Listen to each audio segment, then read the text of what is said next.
Neithiwr dychwelodd Matthew Jones I Lanelli, a hynny 2 mlynedd wedi anaf cas orfodi cyn chwaraewr Leeds, Caerludd a Chymru I ymddeol o'r gêm. It was such a tragic moment for me having to retire, and here we are 3 years down the line. I've got myself to a physical state where I feel I can provide something in the Welsh League, and I've been given the opportunity by my home club. I mean, obviously I've been down here speaking to the boys and having the camaraderie, the banter and everything else. Can't beat it. Whatever level you play at football, you just can't beat what goes on at a club.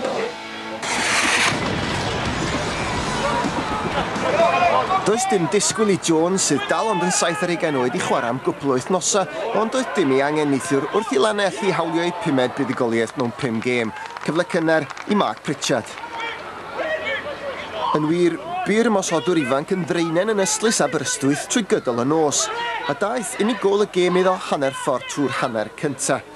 Diffyg canolbwyntio Matthew Roberts yn yr amddiffyn, a chyffyrddiad cyn chwaraewr Abertawe a thîm Dan Un ar Hugain Cymru yn codi'r bêl dros Richard Morgan yn y gol.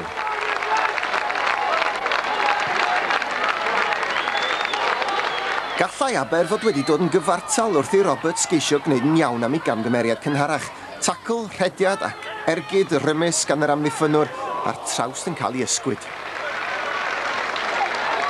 Ni chaniatawyd gol I Rhys Griffiths, felly daeth ei rediad o sgorio mhob gêm I ben, ond hynny, dechrau perffaith Llanelli yn parhau. You always expect games against Aberystwyth to be hard, and we haven't beaten them for a while, and it's nice to get 3 points tonight.